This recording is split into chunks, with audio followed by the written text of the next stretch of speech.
here's the bottom line for today's lesson in Monday Magic is this. I want to encourage you to think about your flash choice like you think about your lens choice.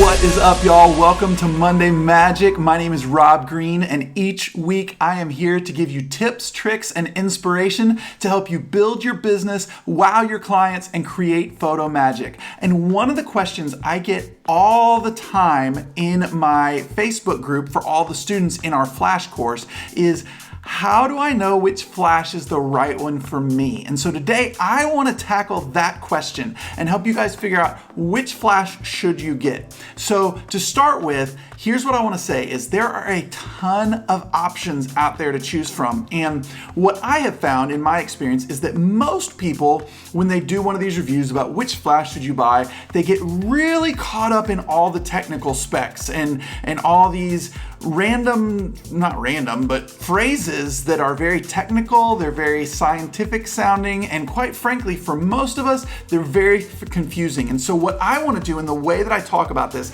is just like we talk in our Flash course, I want to use really plain language that's super simple to understand so that at the end of this video, you have a better understanding of why to choose the flash that you choose. So here's the bottom line for today's lesson in Monday Magic is this. I want to encourage you to think about your flash choice like you think about your lens choice. Now, what do I mean by that? Well, when you think about your lenses, odds are you're probably not going, hey, all right, what's the cheapest lens I can get away with for the highest end photos, right? Like, no, that's not how we think about our lenses. We go, man, what is the best lens out there, the one that everybody recommends, the one that just really drives home the best possible quality out of my images? Well, I want you to think about your flash in those terms too. Far too often I see photographers getting to the conversation about flash and deciding to approach it from a mindset of what's the cheapest flash I can get away with. A lot of times, if we're being honest, that's really what we're asking when we're asking about which flash is for me. It's like, what's the cheapest flash I can get away with and still be able to take flash photos? Well, here's the reality. You can go on Amazon and buy a $25 flash if that's your mindset, and get something that's gonna do the trick. Like everything I teach in the Flash course can be done with a $25 flash. Here's the problem though. You're gonna miss out on a ton of value, mainly in the area of ease of use. Ease of use is one of the biggest difference, in my opinion, from a really phenomenal flash and a really not so phenomenal flash. In fact, when I was getting started with Flash, I almost just gave up on the whole thing entirely because of how confusing and difficult to use the flashes were. And here's an interesting fact.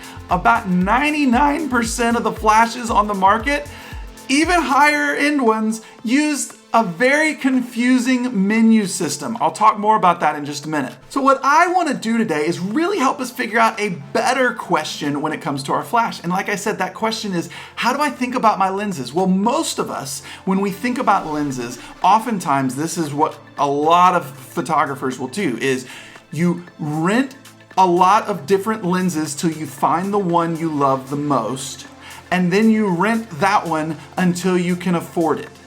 And I want to encourage you to think about your flash in the same way.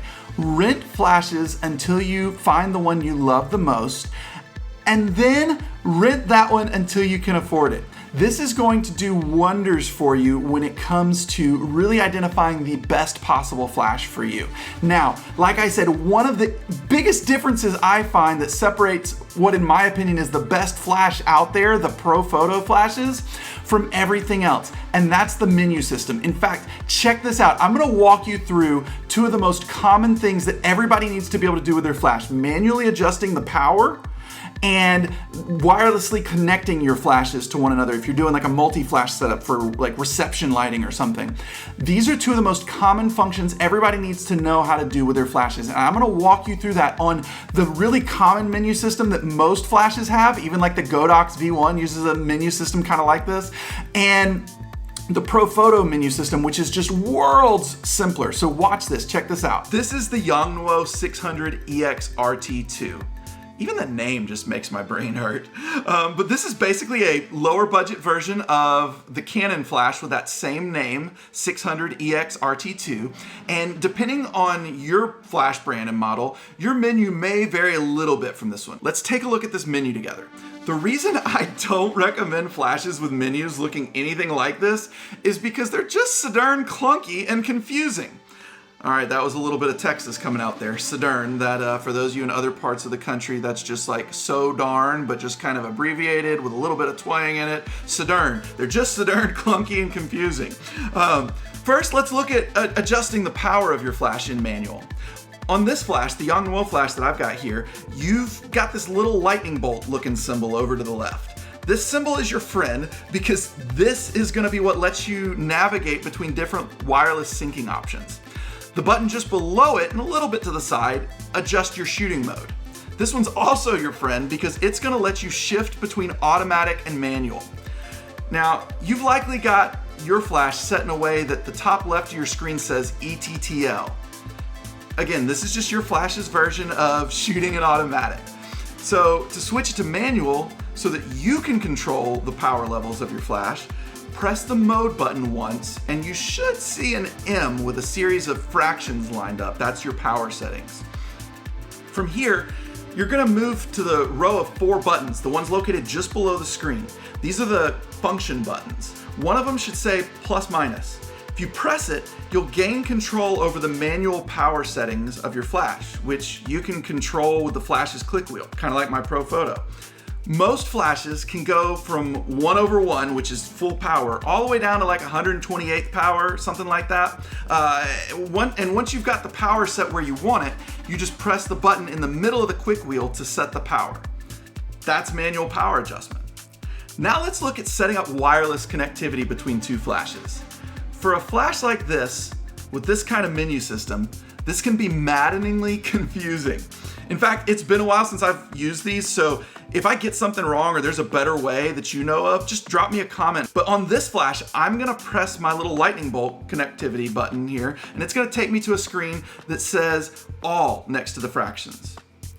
You also notice my link button lit up here, so that just tells me that I'm doing something designed for wireless connectivity.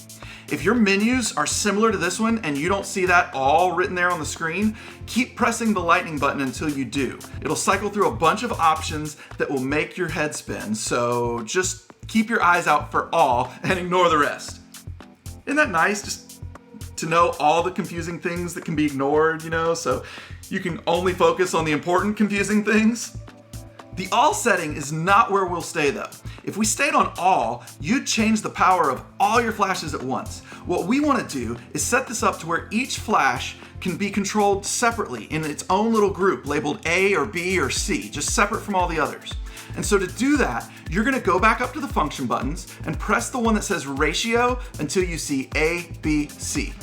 Those are gonna be your different flash groupings. To adjust the power of any of those groups manually, press the GR button to toggle group A, and then use the click wheel to cycle down to the group you want to adjust.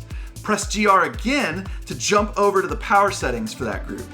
And the click wheel will then adjust the power up and down for that group of flashes. It's also important to note that everything I've been showing you so far is in reference to the flash that you put in the hot shoe on your camera. I call that group A. But what do you do with a flash that you want to sync up off camera? For off-camera flashes, hit that lightning bolt again until you see a menu like this, where it says it's in slave mode and shows a group letter. This one is set in A right now because it's my on-camera flash, but if I wanted to make it an off-camera flash, I would just press the function button labeled GR again for group, and I can switch through all the different letters. If it's gonna be an off-camera flash, I either am gonna have it on B or C. Now, the crazy thing is, depending on which type of flash you use, there are some other considerations even beyond these that you're gonna have to factor in before your wireless setup is complete.